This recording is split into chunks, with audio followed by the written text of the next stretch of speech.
96 jeunes de la localité de Bok bénéficient depuis la troisième dizaine du mois de juin 2022 d'un soutien de l'Agence djiboutienne de développement social. L'agence a financé pour ces jeunes 32 activités génératrices de revenus. Des bénéficiaires ont été lauréats d'un concours de plan d'affaires organisé par cette agence en avril 2022. Cette opération vient renforcer le secteur qui compte 25 existantes et opérationnelles, dont 14 sont issus du camp de Markazi, des réfugiés yéménites et 11 autres de la ville de Bok. Le projet s'inscrit dans le cadre du programme de la lutte contre la vulnérabilité et le chômage des jeunes, lié au programme de réponse en développement au déplacement dans la Corne de l'Afrique et celui de l'appui à l'entrepreneuriat des réfugiés, dont l'un est financé par le gouvernement djiboutien à travers un prêt de la Banque mondiale et l'autre par le Haut Commissariat des Nations Unies pour les réfugiés.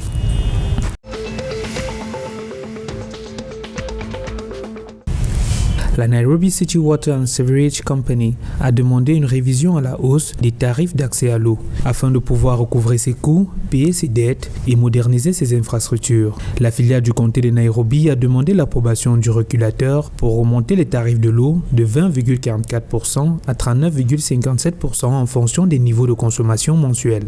Les factures d'eau des ménages pourraient augmenter de 40% après l'approbation de l'autorité de régulation des prix. La population de la capitale kenyane dispose d'un mois pour se prononcer sur cette proposition d'augmentation des tarifs pour les consommateurs.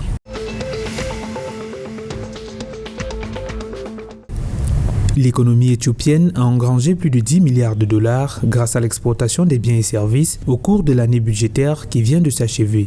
L'annonce a été faite par le Premier ministre éthiopien Abiy Ahmed le 7 juillet 2022. Le chef du gouvernement a précisé que plus de 6 milliards de dollars de ces recettes provenaient de l'exportation des services et le reste de l'exportation des biens. Une croissance inédite observée sur la décennie qui permet au pays de régler 1,7 milliard de dollars de dettes étrangères.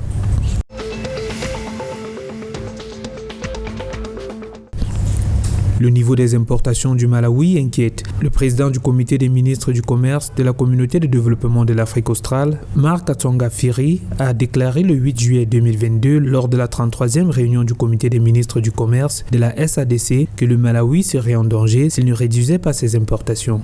L'organisation qui promeut la mise en œuvre de la zone de libre-échange continentale africaine recommande de réduire les importations au profit du commerce régional. Les autorités malawites rassurent, quoique dépendantes, des importations.